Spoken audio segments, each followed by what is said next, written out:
Appeal Peace Campaign to End the Korean War, which is organized by the Korea Peace Appeal Campaign.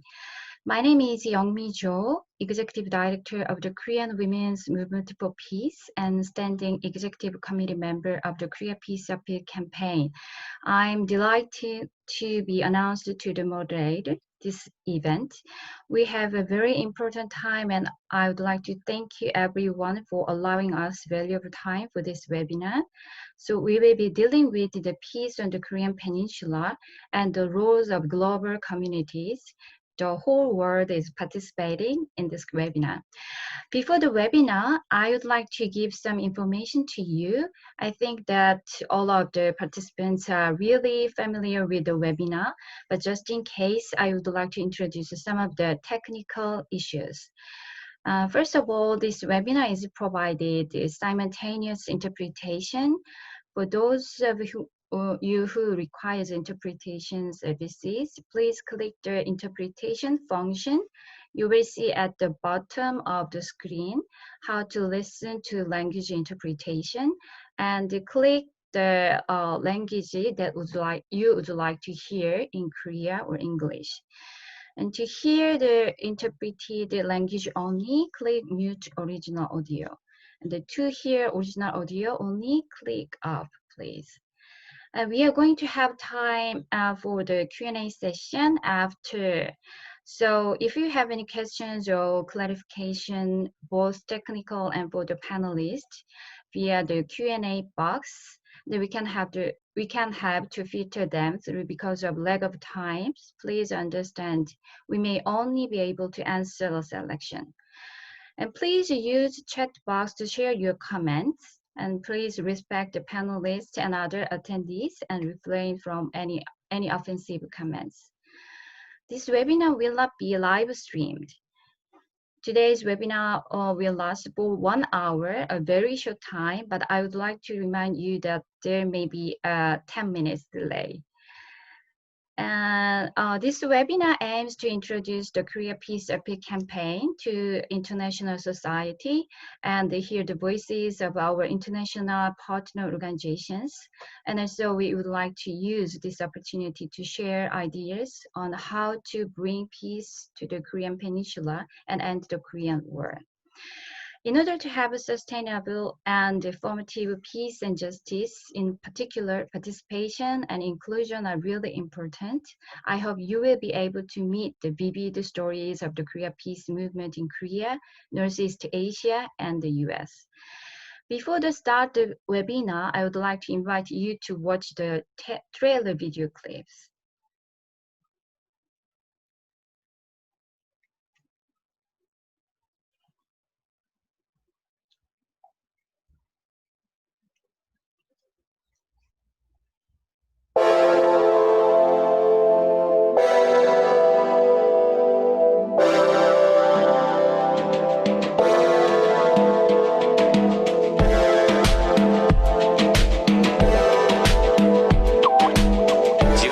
보지 못한 평화가 찾아오길 원한다면 여기 서명해.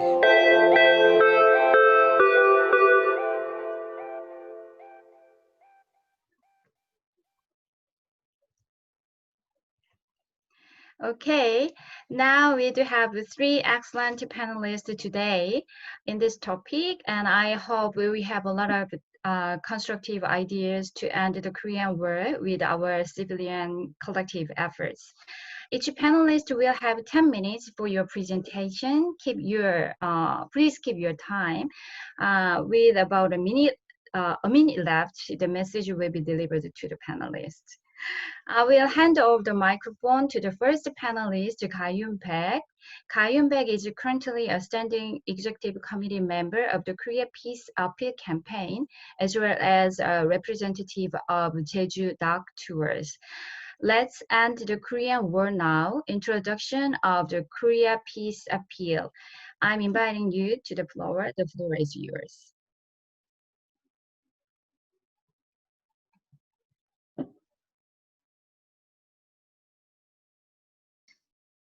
Okay, hello everyone. Can you hear my voice clearly and then see my presentation properly? Is it working well? Okay, So thank you, Youngmi, for your presentation. My name is Gayoon. I'm a standing executive committee member of the Korea Peace Appeal campaign. And I'm quite excited to see that this many number of people are interested in our campaign. And there was a lot of questions and then requests from the international society that we want to have more detailed information about the Korea Peace Appeal campaign. So I would like to present about the Korea Peace Appeal for the 10 minutes to share what the campaign is and then how we can actually participate and join the Korea Peace Appeal to end the Korean War. As you are well aware, the year 2020 this year marks the 70th anniversary of the outbreak of the Korean War. And some people may think the war already ended because it happened such a long time ago, but the Korean War is unfortunately still in progress. The unstable state of the armistice has caused a great pain to the people on the Korean Peninsula and threatened the peace of Northeast Asia. In 2018, I think many people remember this photo. The relations between South Korea, North Korea, and the US faced a dramatic turning point thanks to the Pyeongchang Olympics. Not only 3 inter-Korea summits, but also the first ever US DPRK summit took place. But however, the inter-Korean and North Korea and US talks were halted, only leaving behind mutual distrust and tensions. And conflicts surrounding the Korean Peninsula are escalating once again. So the people on the Korean Peninsula deeply deplore the current situation, and then we thought that this is now the time that people should actually end the Korean War with people power.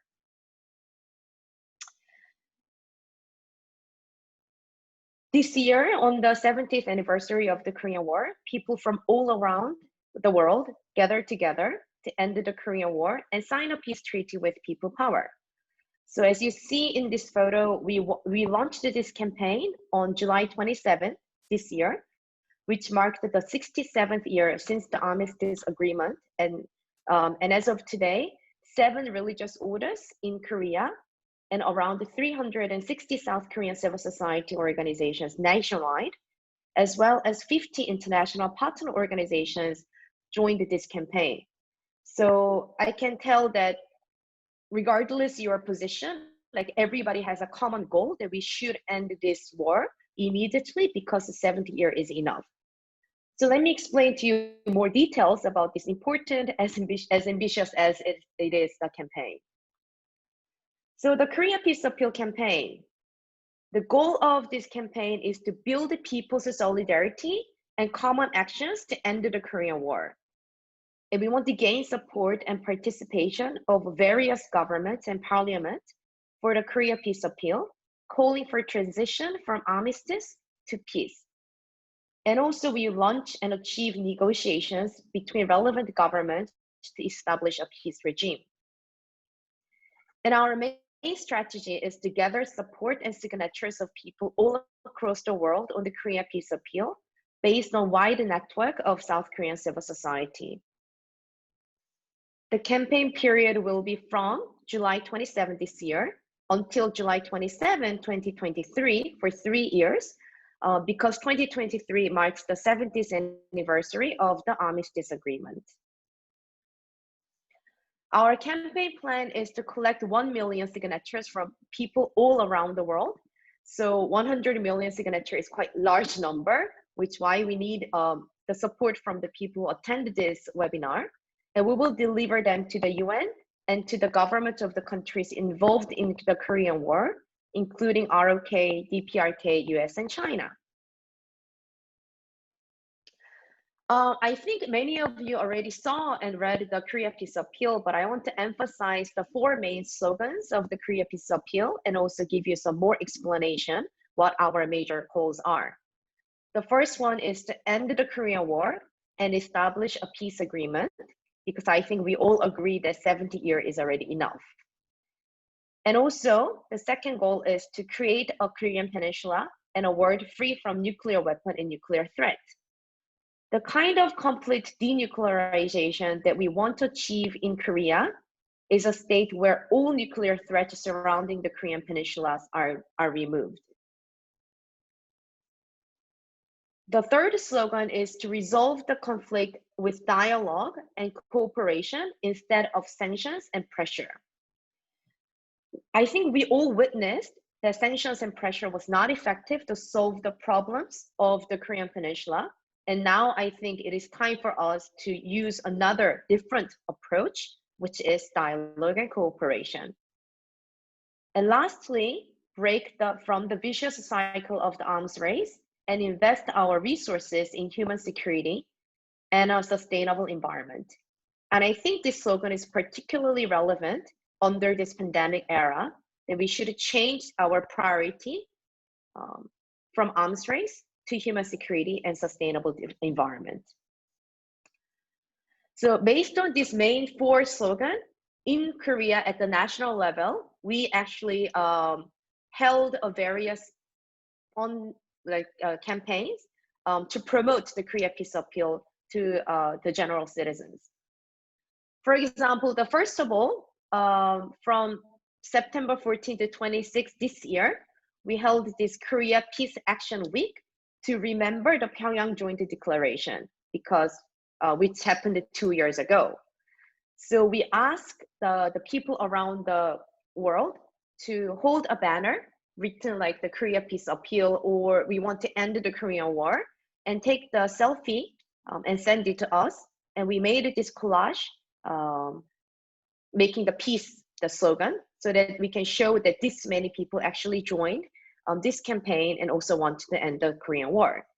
And global-wide, around 400 people joined this campaign in a week and send us selfies in support of the Korea Peace Appeal.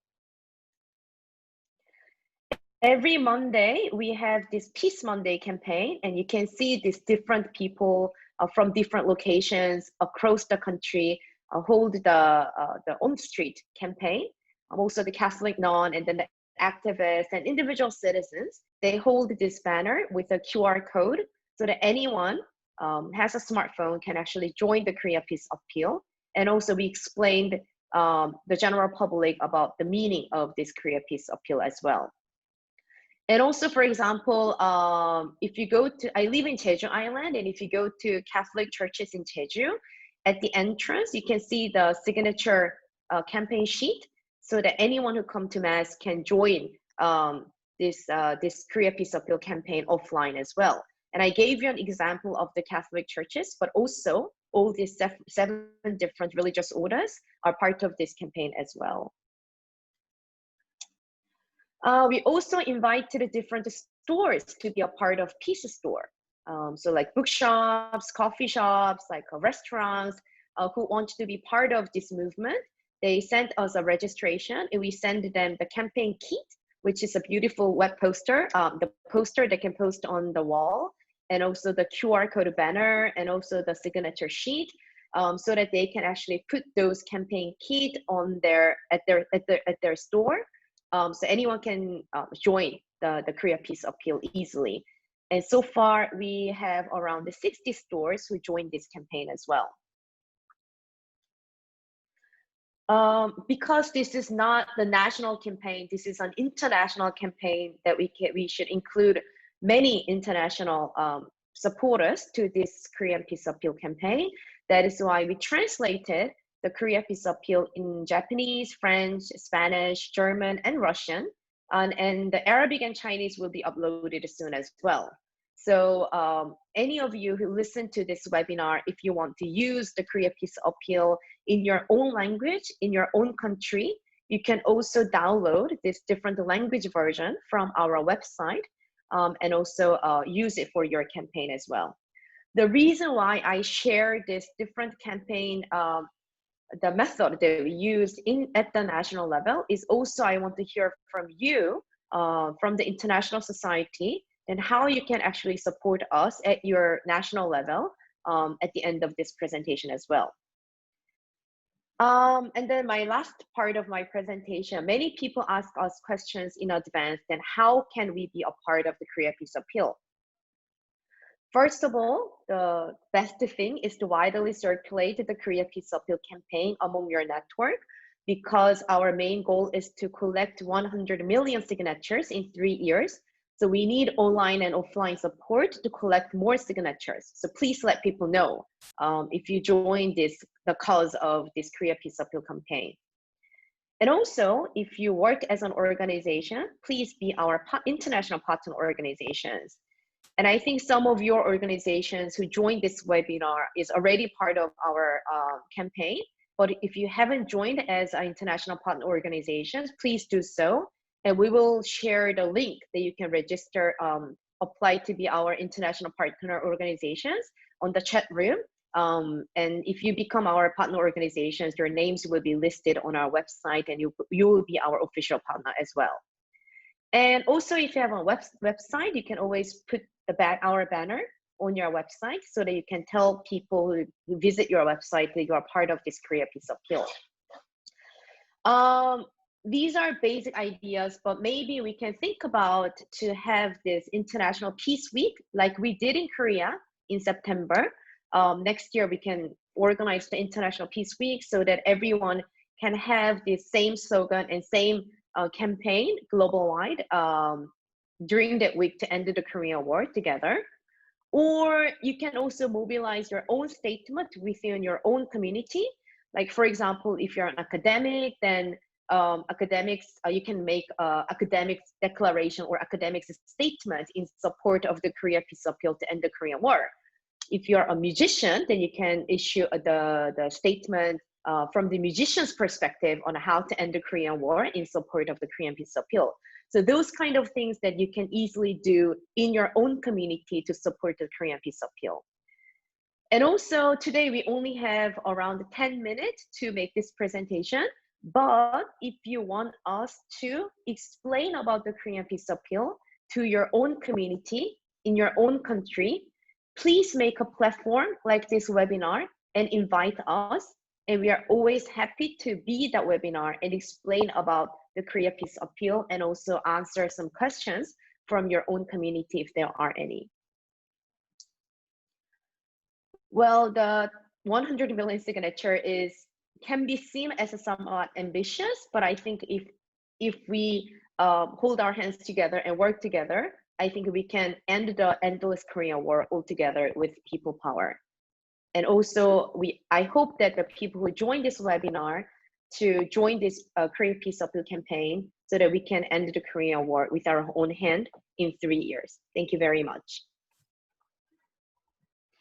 Thank you very much, Gayoon, for your great presentation. Actually, we've got many questions from the participants, but you already covered all of these questions, I think. So if participants have any questions for you, let's talk about it at the Q&A session. Thank you. And let us move to the next panelist, Mary Joyce, who has been the international coordinator of Japan-based international organization Peace Board, Northeast Asia Regional Liaison Officer, Global Partnership for the Prevention of Armed Conflict. She is also Goodwill Ambassador for Peace on the Korean Peninsula. Why should we end the Korean War? Mary, the floor is yours.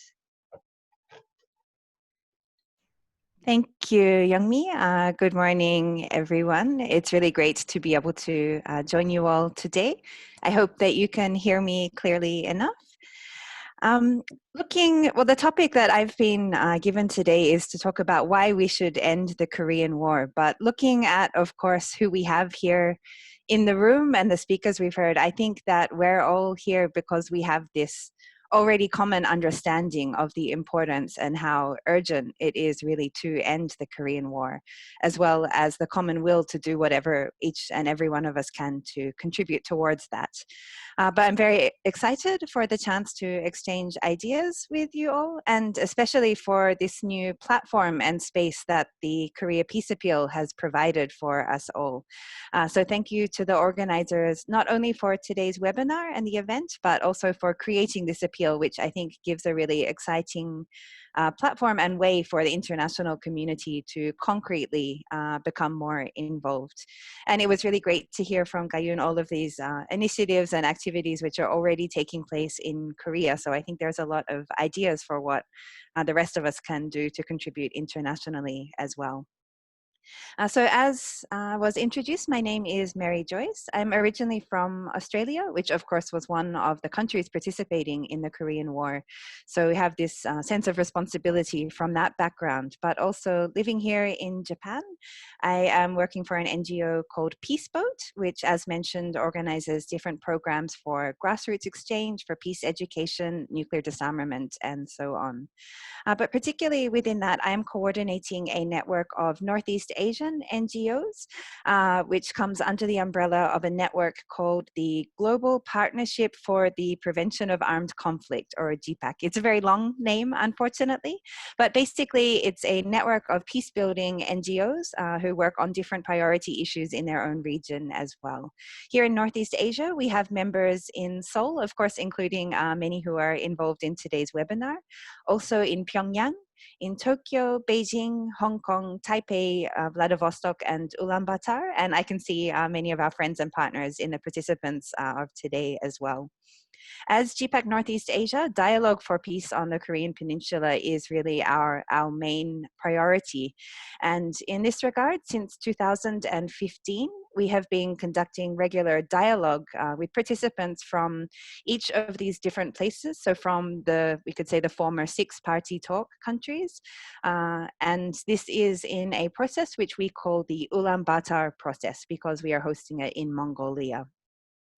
As we've heard from Gayoon, of course, this year marks 70 years since the outbreak of the Korean War. This means, as we heard, 70 years of pain, suffering, and division for the Korean people, as all of you know too well.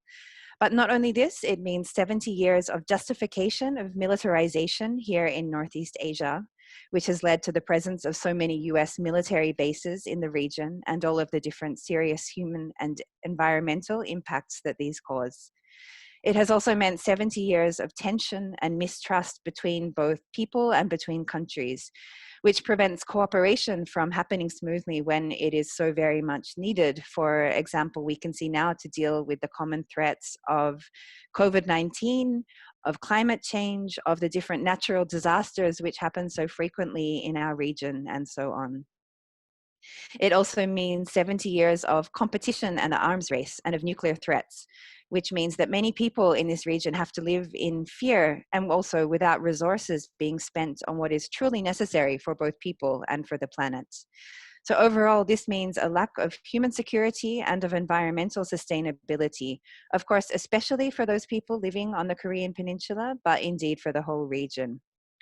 So I think that this shows us clearly that the need to end the Korean War is something which would benefit not only the people of Korea, but really the broader Northeast Asian region and indeed the whole world as well. But the fact that this has not happened yet, I think shows us that we have perhaps unfortunately not managed to reach this necessary critical mass of people around the world who share this understanding and this commitment to work towards that.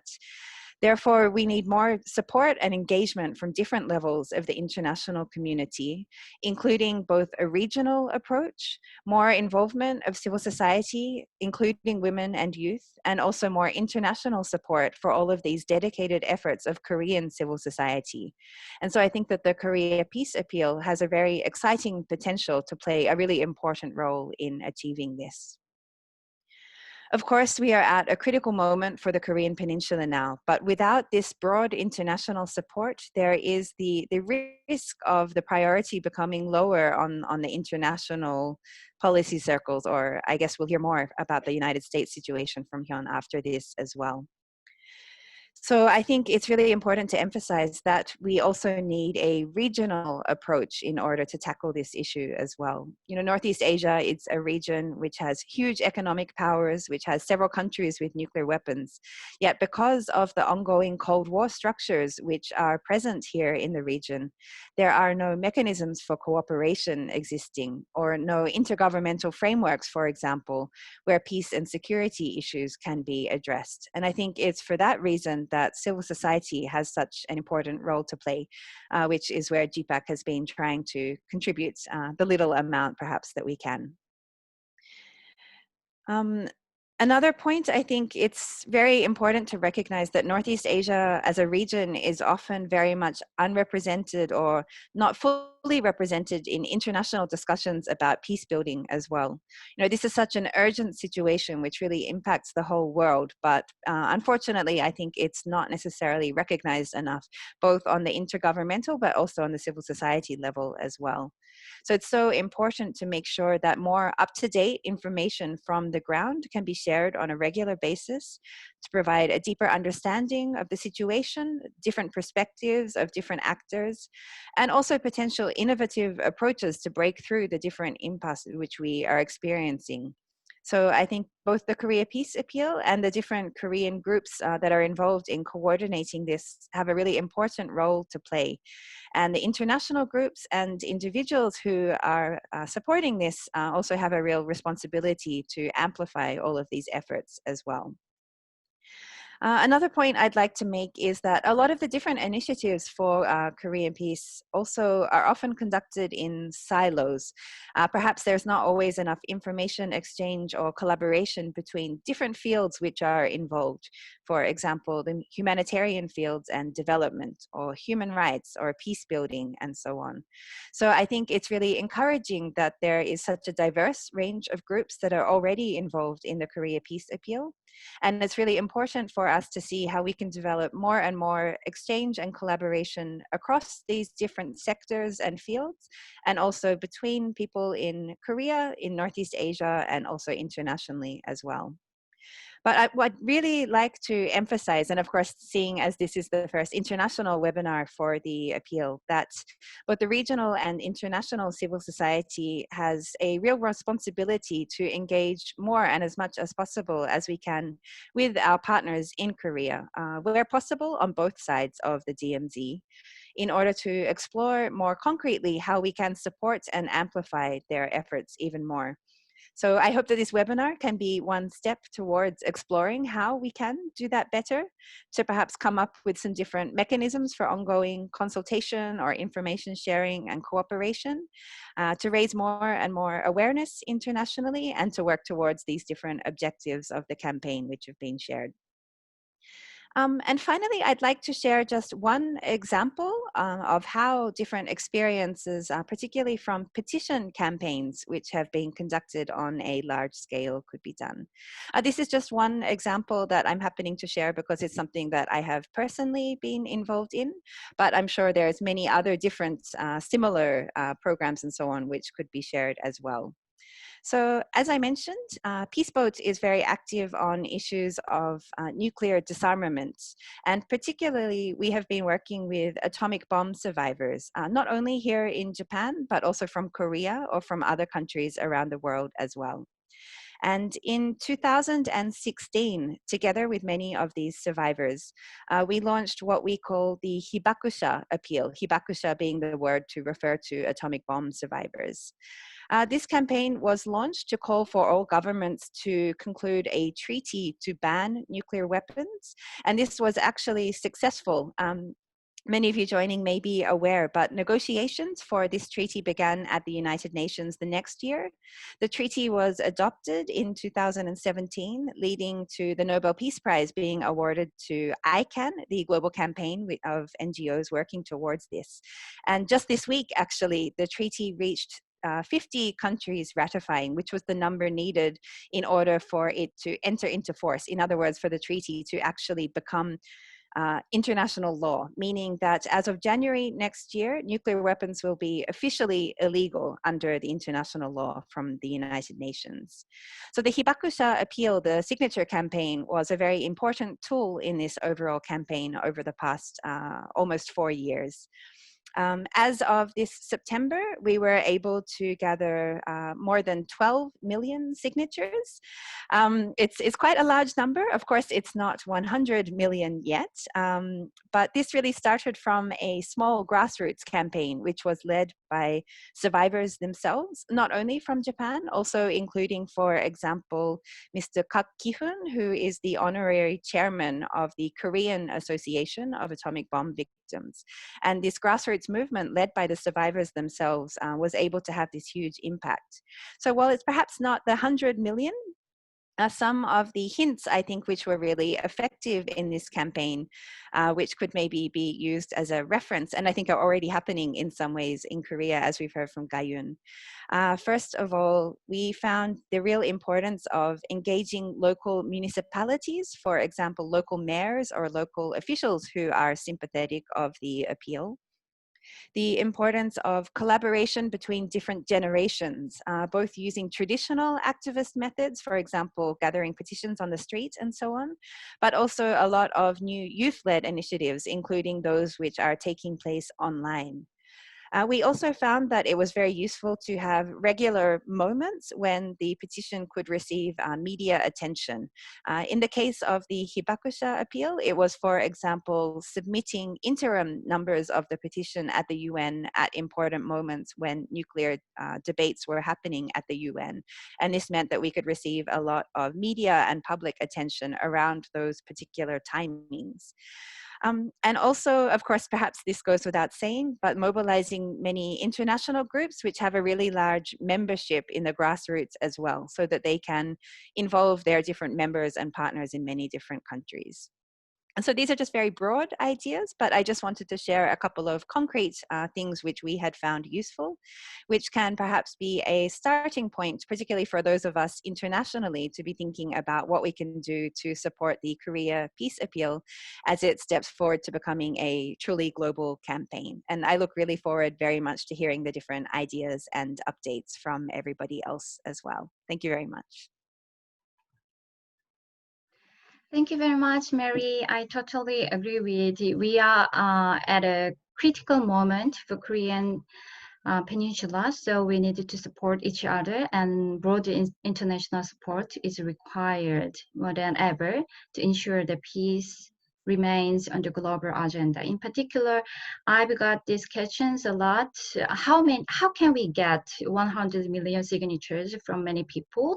But I think that you have experienced it with different large-scale petition campaigns, Habakusha appeals. I learned a lot, and I think that your experiences gives us to develop more creative strategies. So once again, thank you very much indeed. Thank you.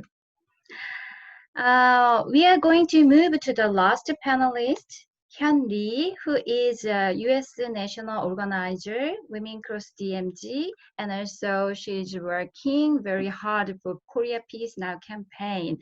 Her presentation title is Cooperation Between the U.S. and Republic of Korea, Civil Society Groups for Peace on the Korean Peninsula.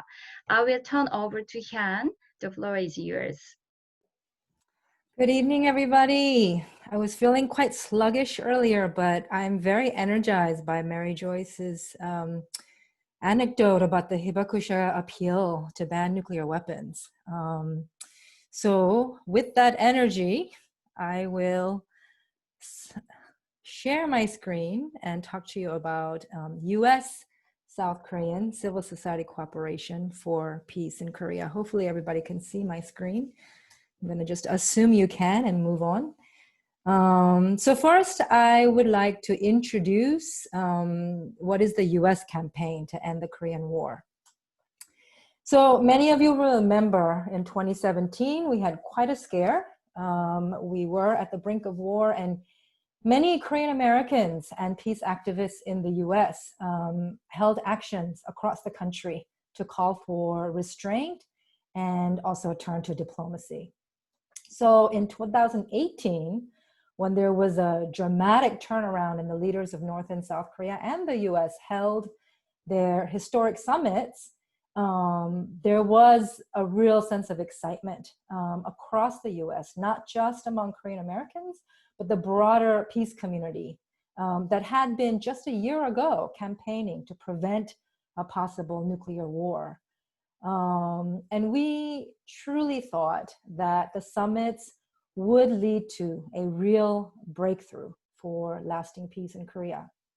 But we also knew at that time that for that momentum to be sustainable, we had to build support for it among the American public and also in Washington, D.C. So in 2019, we set out with two goals. One was to shift the discussion in Washington from pressure for denuclearization to the necessity of peace. And then the second goal was to organize a national network advocating for peace in Korea. And we worked with Representative Ro Khanna. He's in the center of this picture here. He's a Democrat from California, and he introduced House Resolution 152, calling for a formal end to the Korean War. I'm gonna just briefly talk a little bit about this resolution because I've noticed recently that there's widespread misunderstanding about what it is.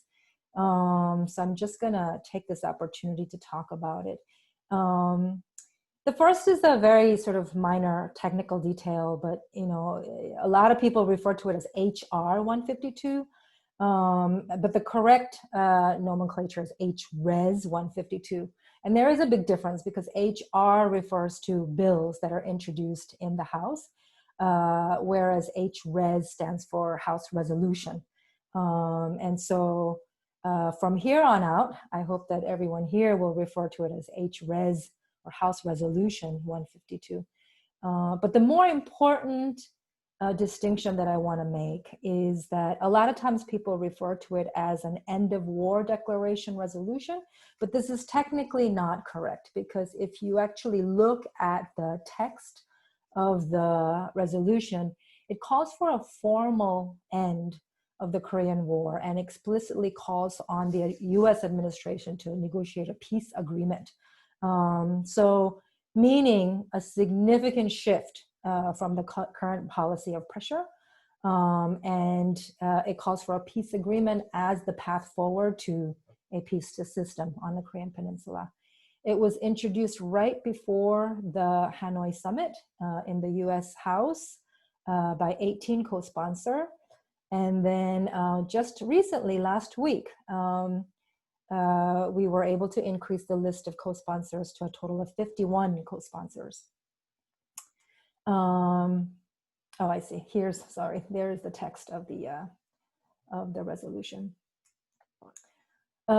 Significantly, all three people who are currently vying for the seat of the House Foreign Affairs Committee chair are co-sponsors of House Resolution 152. So this will be a boost for us when we resume the campaign or continue the campaign next year.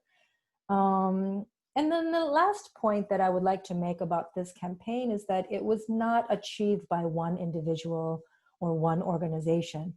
50 members of the US Congress doesn't sound like a lot, but 50 members of the US government, Congress, officially on the record in support of a formal end of the Korean War is actually pretty historic because it's unprecedented.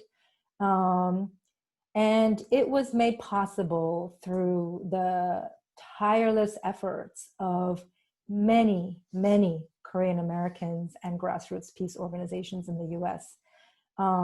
Most of these people are full-time mothers. They are taxi drivers and nurses and teachers, construction workers.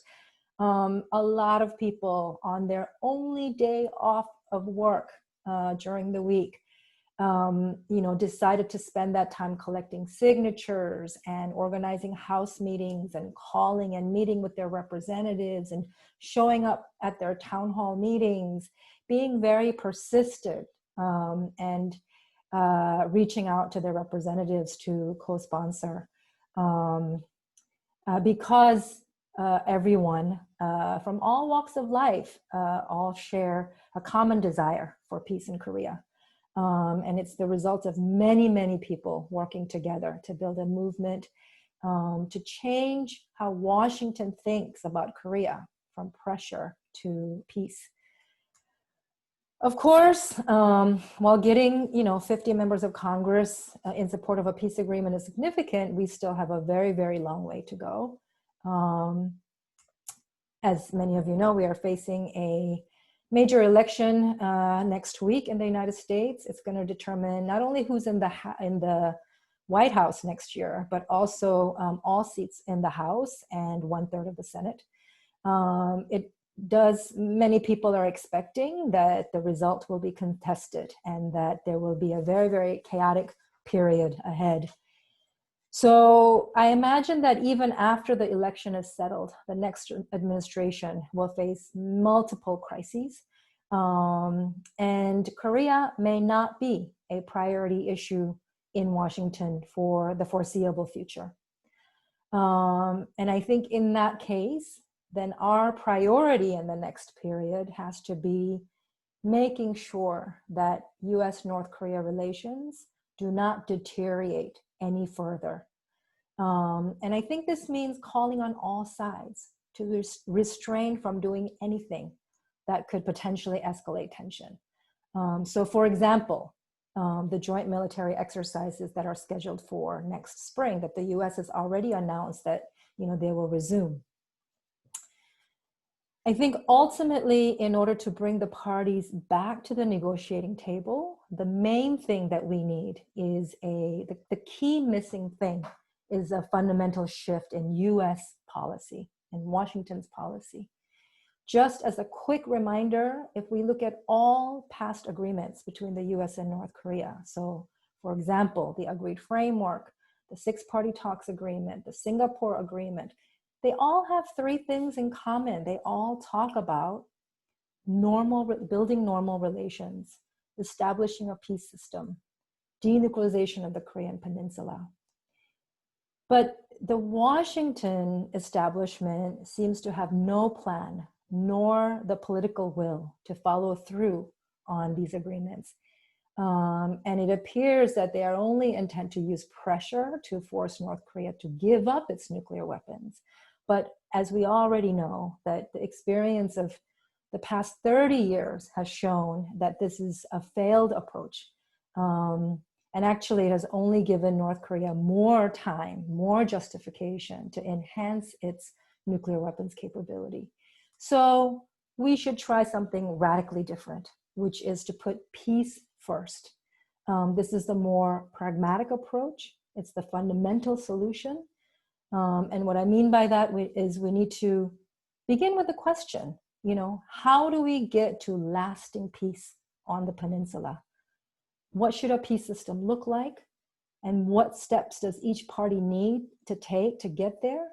And then in that context, what changes are necessary in US-North Korea relations and what to do about North Korea's nuclear weapons. So by calling for an end to the war, we're not talking about just another media spectacle. What we want is a real commitment by all parties to move toward a peace system. As the Panmunjom Declaration said, a 3 or 4 party conference to replace the armistice with a peace agreement, and then followed by a process of arms reduction by all parties toward a permanent peace system on the Korean Peninsula. So to end, just to talk about civil society cooperation between the US and South Korea, we are very excited to partner with the Korea Peace Appeal to coordinate the civil society cooperation. In recent months in the US, we were part of bringing together 3 civil society networks, Korea Peace Network, Korea Peace Now Grassroots Network, Peace Treaty Now, to discuss cooperation for Korea peace. So the 3 networks are currently engaged in a process of developing a joint plan of action for next year. We are also in discussion with coalition partners and congressional offices about reintroducing the House Resolution 152 next year, and also introducing a companion version in the US Senate. And we will, of course, cooperate with the Korea Peace Appeal so that we can raise a unified voice to end the Korean War. Changing the minds of political leaders is very hard. It's very slow, painstaking, but it will happen. And what we need critically is an organized push from the people. And I do believe that if we come together, the people who already moved mountains in South Korea through the candlelight protests, and then in conjunction, in cooperation with the peace-loving people of the US and the rest of the world, I do believe that we can turn 100 million scattered voices into a big unified roar for truly lasting peace on the Korean Peninsula. Thank you. Thank you very much for your presentations. You have been dedicated to a peace on the Korean Peninsula and to end the Korean War from the grassroots level. Especially, you have organized many grassroots networks in the United States. And as a global citizen, as a US citizen and voters, and you and your several networks are actively promoting lasting peace on the Korean Peninsula and a peace agreement while meeting with the congressmen and women from each region. I learned a lot about the importance of solidarity and constant efforts. Thank you so much. Hyun, we've got the pre-registered questions, so I would like to pick up one of the questions. So if you don't mind, I would like to ask you first. Yeah. Do you have any concerns on the presidential candidates regarding their North Korea policies after the third debate? Yes, I have many concerns. I mean, I think the main point is that the debate has confirmed for me, and I'm sure for other people, that we have a long way to go, whoever is in office next year. You know, we all saw that Trump claims that he prevented nuclear war with North Korea. You know, but that threat is always there as long as the US refuses to take reciprocal action to implement the Singapore Agreement.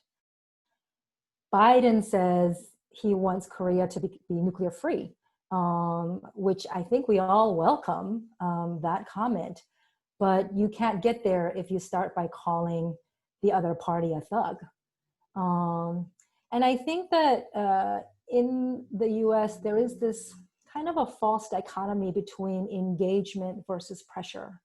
Of course, I prefer engagement over pressure, but you know, we should also ask engagement for what, right? And for US, it's always been engagement with one hand in the front while pressuring with the other hand in the back, right? And I think this is a time where in the US needs to take some time to do some deep soul searching. We have multiple crises in this country. I mean, if I weren't on this webinar right now, I would actually be at a funeral of a friend, a family member who recently died of COVID.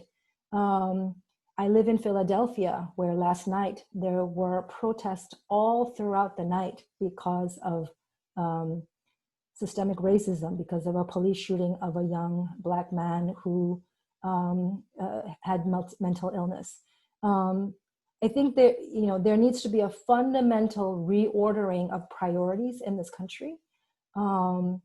So either way, whoever is in office next year, especially those of us in the United States, we have a great responsibility, say to the next administration, we have our priorities backward.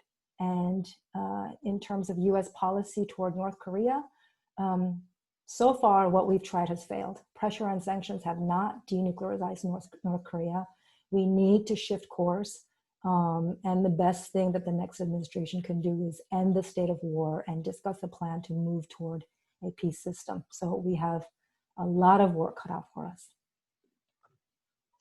Thank you very much. I think that it doesn't seem to matter who becomes president. I think that we should think about what is important for the human security and the human dignity. Thank you very much. Now we are going to move to the Q&A session. I would like to open the floor to participants to get questions. We have 11 minutes left, but I got some of the questions. The first question I would like to talk to you. Through 100 million signatures would be very impressive. The main thing that keeps nuclear weapons and threats alive in the military-industrial complex that has hundreds of billions of dollars behind it, and many wealthy individuals are putting it who see no money in peace and a great deal of money in continuing the perpetration of military threats, one nation against another and one bloc against another. How will we do counter such power that literally appeals to human greed? Who's going to tell this question first? I think I can answer to those questions. I think Thank you. thank you for the question, and also great presentation from other panelists. I think we have a same concern about the arms industry, and it's actually growing and growing, and you can see the national defense budget of each country is growing every year as well. And that is why in the Korea Peace Appeal, we included our fourth slogan, which is break from the vicious cycle of the arms race and invest our resources in human security and sustainable environment. And I think since many people are now aware that we should invest our resources into new priorities instead of those arms race under this COVID-19 situation, I think this is a quite appropriate moment and opportunity for us to change our priorities, each government priorities, to invest our resources of those issues. And as Hyun said, to change the politicians' mindset is also very challenging and difficult. But I think that is why by collecting those 1 million signatures, including this change of the priorities, will eventually help us to move towards peace instead of arms race. Okay, thank you very much. So who's gonna add this question? Yes, Mary, please. Maybe I'll add something just brief, but because there was the reference to nuclear weapons, particularly within that. One initiative, I think, which has had some really good progress in regards to that, is there is a divestment campaign which is led by a Dutch NGO called PAX, actually, P-A-X. And every year they are issuing a report which they call Don't Bank on the Bomb. And now that there is this global trend with the new nuclear ban treaty, which also actually not only bans possessing nuclear weapons, but also bans financing for nuclear weapons.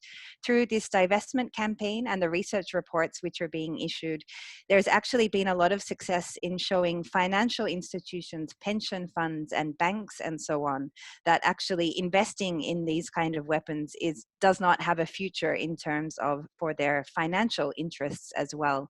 So here in Japan, for example, through that campaign and through meeting with different officials from banks and so on, we were actually able to succeed in having one of the largest banks, or the biggest bank here in Japan, and actually one of the largest 5 in the world, officially make a policy saying that they would no longer provide any financing for companies which are related to nuclear weapons production, for example. So I think the economic and financial aspects are really important, but there are some very interesting campaigns which can actually be used to show that in reality, there isn't actually this profit or even the financial interest to be gained from nuclear weapons or these weapons of mass destruction and so on. So it's a very small, concrete example, but I think that's the way that we can use to start convincing policymakers, businesses, corporations, and banks that even for the financial aspects, it's also not in their interests. I'll add a link to the report and the website for that, because I think it has some really interesting tools that we can use for other campaigns and maybe for the Korea Peace Appeal too. Thank you very much, Mary. Please share the link, please. And the other question is, what kind of conversation or communication on the issue of ending the Korean War is there with the North Korea side? Who's going to answer this question? I can start off, although I think Korea Peace Appeal should probably answer as well. Well, I mean, the whole beginning of Women Cross DMZ was in 2015 when a delegation of international women peace activists actually went to North Korea to meet with women there and then crossed the DMZ to the south to meet with women in South Korea. And on both sides, women talked about the need to cooperate to end the Korean War as the best path towards peace in Korea. Of course, right now, because of the pandemic, and North Korea has basically locked down all of its borders. So there is no communication happening currently. But before that, there was robust conversation, cooperation, and hopefully that will resume afterwards. And then, of course, we should mention that there was already an agreement between the top leaders of North and South Korea in the Panmunjom Declaration. They agreed we need to replace the armistice with a peace agreement. And China has apparently expressed support for it. The key missing party is the United States. Thank you so much. And Gayoon, you'd like to add something? No, but so far we don't have let me see the questions once again. So there is no conversation or communication on the issue of the ending Korean War from the Korean Peace Appeal campaign itself. But as Hyun said, since there are a lot of communication among other networks, I think we can use that network to further develop our communication with the North Korea and also expand our campaign as well. Okay, thank you. I think that Mary will add. Yeah, thank you. Yeah, I'll just be very quick, but as an example maybe of one of these other networks which hopes to contribute in that way. As I mentioned, GPAC, our network, does have members in Pyongyang. And actually next week we'll be holding online, of course, considering the current situation, but the next round of the dialogue that we're calling the Ulaanbaatar process.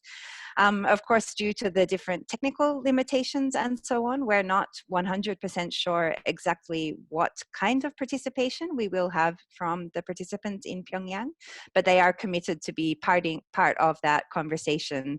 And as part of that, we have been sharing with them also updates of what's going on with the international civil society's movements towards this. So that's coming up next week. So with the participation from Pyongyang, that's one very concrete step that we already have that we're hoping to share updates about the Korea Peace Appeal and maybe have some feedback about their thoughts or comments in regards to that as well. So maybe the next webinar we can share some of that with you also. Yes, that's a great idea. Please share our Korea Peace Appeal campaign and other civil society efforts too. Yes, I think that this is the last question. How closely cooperated US and ROK civil society groups for peace on the Korean Peninsula up to today? Who's going to answer to this question? Maybe I can start. Okay. As I said, that already 50 international partner organizations is part of our campaign, including Women Cross DMZ. And we had a meeting together to explain about each other's strategy and how we can cooperate together. And since this is going to be the 3-year campaign, I think we will have more regular update about each other's the strategies and plans as well.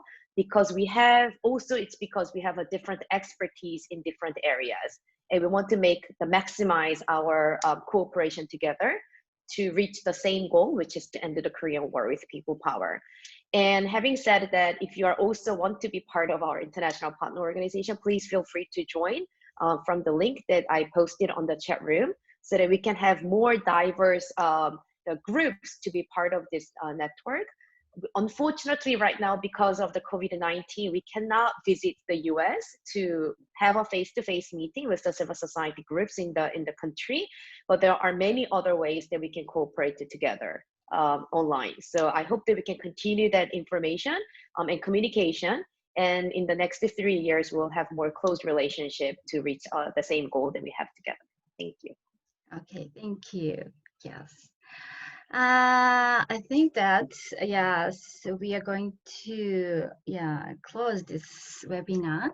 I feel sorry that we didn't have enough time to discuss the Q&A session, but however, we will continue to meet all of our participants. In particular, if somebody needs to discuss the Korea Peace Appeal campaign, please contact us, and then please visit our website as well. We have our vision for peace and lasting peace on the Korean Peninsula because we are here today, because we are linked together, and our solidarity starts from the grassroots, and we've come across the borders, and we've joined hands in hands in difficulties. In that sense, this place, all we are here today, is very meaningful. Thank you so much for joining us on this webinar. This is really rich and productive webinar, I think. I've learned a lot our collective power, and I have learned a lot. We are here to commit to peace on the Korean Peninsula and on the world as peace builder of peace. Thank you to all participants, and I would like to express my deep gratitude to the interpreters who worked hard so simultaneous interpretation. And once again, thank you for your presentation of panelists. And thank you very much for your hard work in the backside. And let's big applause to all of us. Yes, I hope there will be another time for us to expand further on the Korea Peace Appeal campaign. So I would like to close this webinar, but we are on the starting point, I think. Yes, thank you very much. Thank you.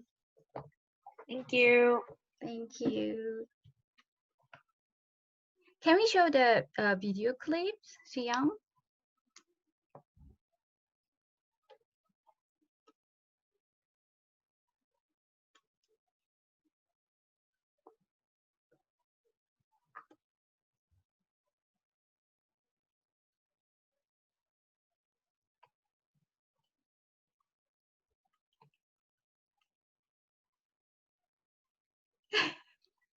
네, 우리 우선은 저기 끝나기 전에 모든 그 분들 사진 한번 찍도록 할까요? 좋습니다. 통역 선생님들 고생하셨습니다. 네, 감사합니다. 통역 고맙습니다. 멋지게 해주셔서 고맙습니다. 여기 참가자분들 계신 것 같은데 혹시 비디오 클립 보여달라고 말씀하신 거 맞을까요? 네네네. 저희 그 샌다트 비디오. 네네네네. 네네. 잠시만요. 하면 금방 공유할게요. 네.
네, 그럼 종료하고 저희 따로 할게요. 네네.